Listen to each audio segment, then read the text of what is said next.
So hello' everyone. তো আজি মই আপোনালোকৰ মাজলৈ লৈ আহিছোঁ admission notice of Assam skill university. তো আপোনালোকৰ যদি অসম দক্ষতা বিশ্ববিদ্যালয়ত নামভৰ্তি কৰিব ইচ্ছা আছে তেনেহ'লে আপোনালোকে এই ভিডিঅ'টো আজি কমপ্লিটলি চাব।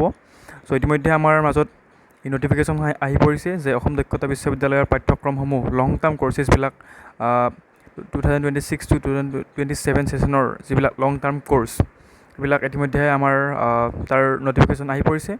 চ' আপোনালোকে চাব পাৰে যে admission notice Assam skill university. তো তাৰ আগতে কৈ লওঁ যে আছাম স্কিল ইউনিভাৰ্চিটি এখন গভৰ্ণমেণ্ট অফ আছাম ইউনিভাৰ্চিটি হয়, যিখন মঙলদৈত আছে, দৰং ডিষ্ট্ৰিক্ট, আছাম। তো এই নৰ্থ ইষ্ট ইণ্ডিয়াৰ এখন ফাৰ্ষ্ট স্কিল ইউনিভাৰ্চিটি হয়।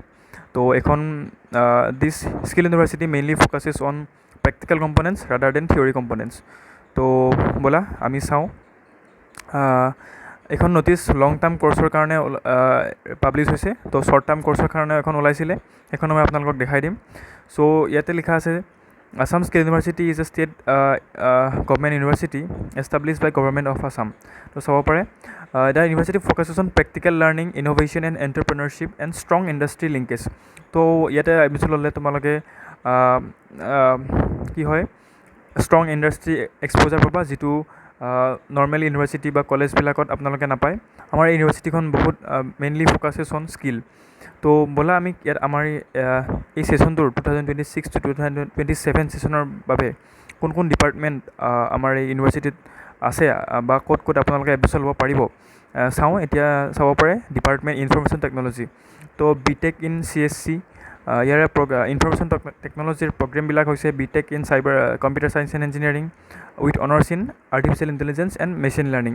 তো আপোনালোকে চাব পাৰে যে বিটেক কোৰ্চ আছে, BTech in CSC, BTech in cyber security, BTech in AIML, BTech in MTech in IT, এমটেকো আছে মানে স্পেচিয়েলাইজেশ্যন ইন AIML। তো আৰু এইটোৰ এটা ভাল যে এই বিটেক কোৰ্চ যিবিলাক ITৰ যিবিলাক বিটেক কোৰ্চ আছে সেইবিলাকত আপোনালোকে IBMৰ লগত কলাবৰেশ্যন দেখা পাব। ইয়াতে লিখা আছে চাব পাৰে কলাবৰেশ্যন উইথ IBM। তো চাব পাৰে আৰু এটা আছে যে PG ডিপ্ল'মা ইন AIML।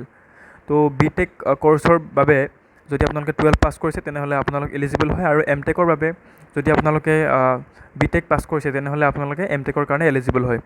তো PG ডিপ্ল'মাৰ কাৰণেও চাগে আপোনালোকে বিটেক কমপ্লিট কৰিব লাগিব। চ' নেক্সট আহিলে ফুড টেকন'লজি। তো এই ফুড টেকন'লজিটো এটা ইণ্টিগ্ৰেটেড কৰ্চ হয়, যিটো 5 year হয়। তো post graduate programme in food technology. So' ইয়াৰেও ছিট কেপাচিটি চাব পাৰে। চ' বিটেক কৰ্চৰ বিটেক AIMLৰ বাবে ছিট কেপাচিটি আছে 30, বিটেক CSC মানে চাইবাৰ চিকিউৰিটিৰ বাবে আছে 30 ছিটছ, আৰু এমটেকৰ বাবে আছে 18, আৰু PG ডিপ্ল'মাৰ বাবে আছে 18 ছিটছ। তো ফুড টেকন'লজিৰ বাবে আছে 30 ছিটছ। তো নেক্সট আহিলে টুৰিজম। তো টুৰিজমটো only non under graduate course নহয়, এইটো মাষ্টাৰ্ছ কোৰ্চ হয়। তো 5 year integrated masters programme in travel and tourism management. So' এইটো 5 yearsৰ এইটো ইণ্টিগ্ৰেটেড প্ৰগ্ৰেম হয়। ইয়াতে আপোনালোকে 12 পাছ কৰি এডমিশ্যন ল'ব পাৰিব, বাট মাষ্টাৰ্ছ অফ ট্ৰেভেল এণ্ড টুৰিজমটো আপোনালোকে গ্ৰেজুৱেশ্যন কৰিব লাগিব, তাৰপিছত আপোনালোকে মাষ্টাৰ্ছ কৰিব পাৰিব। তো 5 years integrated masters programme in travel and tourism মেনেজমেণ্টত আপোনালোকে 40 ছিটছ আছে, আৰু মাষ্টাৰ ইন ট্ৰেভেল এণ্ড টুৰিজমত আপোনাৰ 30টা ছিটছ আছে। চ' নেক্সট আহিলে ইলেক্ট্ৰনিক্স ডিপাৰ্টমেণ্ট। চ' আমাৰ ফাৰ্ষ্ট ইয়াৰত আমাৰ ইলেক্ট্ৰনিক্সৰ বিটেক কোৰ্চ নাছিলে, ডিপ্ল'মা কোৰ্চ আছিলে, বাট এইবাৰ আছাম স্কিল ইউনিভাৰ্চিটিত বিটেক কোৰ্চ আহি পৰিছে। চাব পাৰে যে BTech in electronics and communication engineering, honours in VLSI technology, VLSI design. So' ইয়াতেও বিটেকৰ 15টা ছিটছ আছে, আৰু VLSI ডিজাইনত। So' BTech in EC and honours in communication and network, ইয়াতেও 15টা ছিট আছে, আৰু MTech in electronics communication and engineering, specialisation in VLSI design. So' ইয়াতে আমাৰ 12টা ছিট আছে, আৰু MTech in electronics and communication engineering, specialisation in wireless communication and network. So' ইয়াতেও 12টা ছিট আছে। চ' মেইনলি ইলেক্ট্ৰনিক্সৰ বিটেকৰ ছিট আপোনালোকৰ টোটেল মিলি 30 ছিটছ আছে, আৰু বিটেক CSCৰ টোটেল চাব গ'লে 60 ছিটছ আছে। তো নেক্সট আহিলে আমাৰ চিভিল ইঞ্জিনিয়াৰিং। চ' চিভিল ইঞ্জিনিয়াৰিংটো আমাৰ বহুত ভাল ব্ৰাঞ্চ হয় আমাৰ আছাম স্কিল ইউনিভাৰ্চিটিত, বিকজ মই নিজে এজন চিভিল ইঞ্জিনিয়াৰিং ডিপাৰ্টমেণ্টৰ ষ্টুডেণ্ট হয়। আৰু আমাৰ ইয়াতে not only BTech degree provide কৰা হয়, ইয়াতে আমাৰ অনাৰ্ছো প্ৰভাইড কৰা হ'ব। চ' চাব পাৰে BTech in civil engineering with honours in digital transformation in construction in collaboration with L&T edutech. So' L&Tটো আপোনালোকে নিশ্চয় জানিব পাৰে বা নাজানিব পাৰে।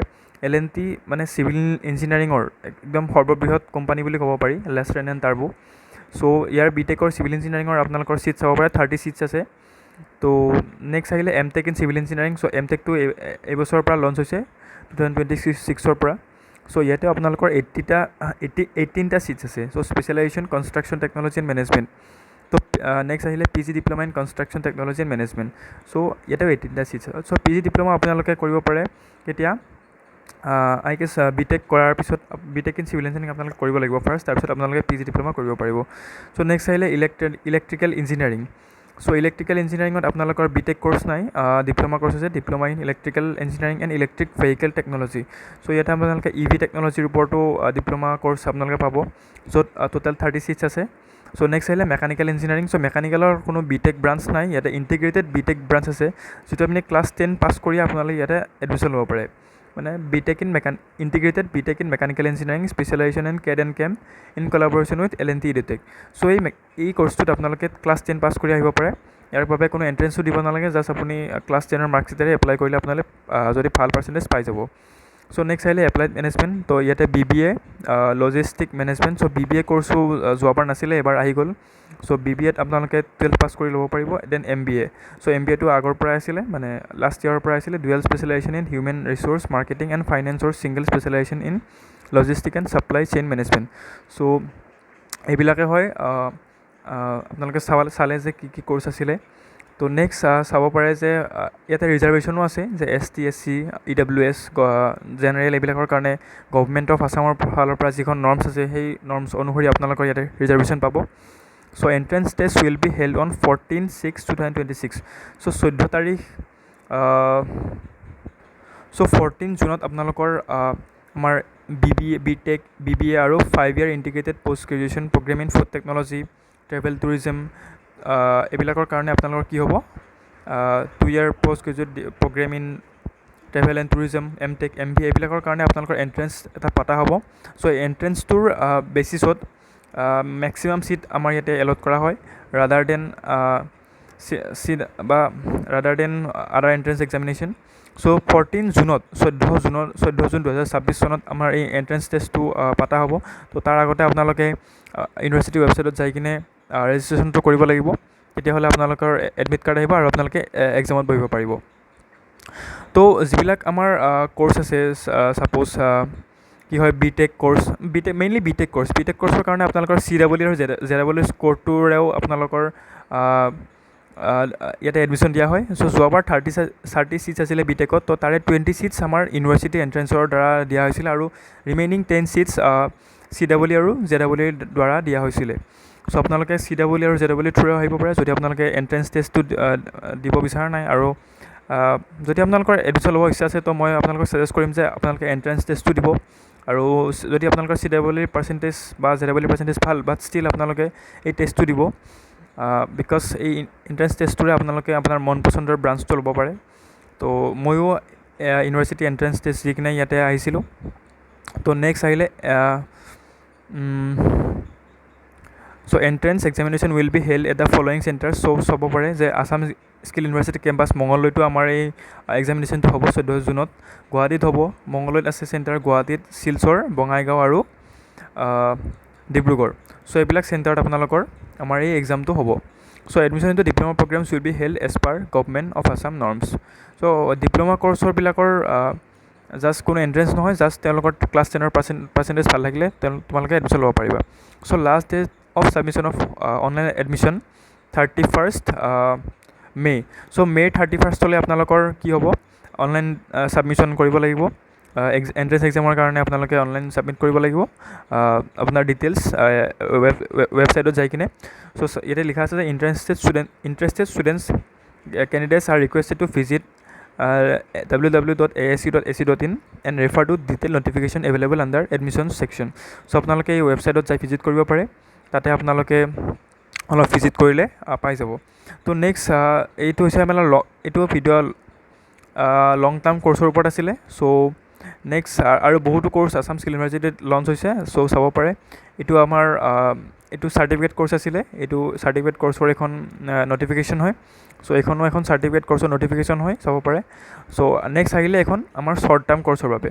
ত' শ্বৰ্ট টাৰ্ম ক'ৰ্চৰো বহুত আছে। শ্বৰ্ট টাৰ্ম ক'ৰ্চত আপোনালোকে যিবিলাক আপোনালোকে যদি গ্ৰেজুৱেশ্যন পাছ কৰিছে আৰু অথবা ইণ্টাৰ্ণশ্বিপ কৰিব বিচাৰে তেনেহ'লে আপোনালোকে কৰিব বিচাৰে। চ' এইখন আপোনালোকে পঢ়ি চাব পাৰে। তো এইখনৰ বাবে মই বেলেগ আৰু ভিডিঅ' নবনাওঁ, আপোনালোকে এইখন পঢ়ি চাব পাৰে। কাৰণ শ্বৰ্ট টাৰ্ম ক'ৰ্চটোৰ কেণ্ডিডেটছ বহুত কম থাকে বাবে মই এইখন ভালকৈ আৰু পঢ়ি নিদিওঁ, বিকজ ভিডিঅ'টো অলৰেডি বহুত দীঘল হৈ গ'ল। চ' আশা কৰোঁ আপোনালোকে ভিডিঅ'টো চাই ভাল পালে। আৰু নেক্সট লাষ্টত মই ক'বলৈ বিচাৰোঁ যে আপোনালোকে হোৱাটছআপ গ্ৰুপটো জইন কৰি ল'ব যদি আপোনালোকৰ আছাম স্কিল ইউনিভাৰ্চিটিত যদি আপোনালোকৰ এডমিশ্যন ল'ব ইচ্ছা আছে, তেনেহ'লে আপোনালোকে Assam skill university admission help desk group এটা মই হোৱাটছআপ গ্ৰুপ এটা বনাইছোঁ। চ' তাতে আপোনালোকে জইন হ'ব পাৰে। লিংকটো ডেছক্ৰিপশ্যনত পাই যাব, নহ'লে আপোনালোকে এই QR ক'ডখনো স্কেন কৰি ল'ব পাৰে, স্ক্ৰীণত দিয়া QR ক'ডখন। তো ঠিক আছে, তো লাষ্ট আকৌ এবাৰ দেখাই দিছোঁ মই আপোনালোকক ন'টিফিকেশ্যনখন। তো এইখন চাব পাৰে। চ' লাষ্ট ডেট তো 31 মে'। তো 31 মে'ৰ আগতে আপোনালোকে ৰেজিষ্ট্ৰেশ্যনটো কৰিব, তাৰপিছত এণ্ট্ৰেঞ্চ এক্সামটো দিব, আৰু এণ্ট্ৰেঞ্চ এক্সামৰ মাৰ্কছৰ ওপৰত বেছ কৰি আপোনালোকৰ ইয়াতে এডমিশ্যন হ'ব। ঠিক। চ' কিবা ডাউট থাকিলে মোক কমেণ্ট কৰি জনাব, অথবা হোৱাটছআপ গ্ৰুপত আপোনালোকে জইন হ'ব পাৰে। তাতে মই ইম্পৰ্টেণ্ট ন'টিফিকেশ্যন বা ইম্পৰ্টেণ্ট আপডেটছবিলাক দি থাকিম। তো thank you so' much for ৱাচিং দিছ ভিডিঅ'। তো আই হোপ এই ভিডিঅ'টো তোমালোকক বহুতখিনি হেল্প কৰিব। So' thank you so' much. So' WhatsApp গ্ৰুপটোত জইন কৰি ল'বা। Thank you so' much.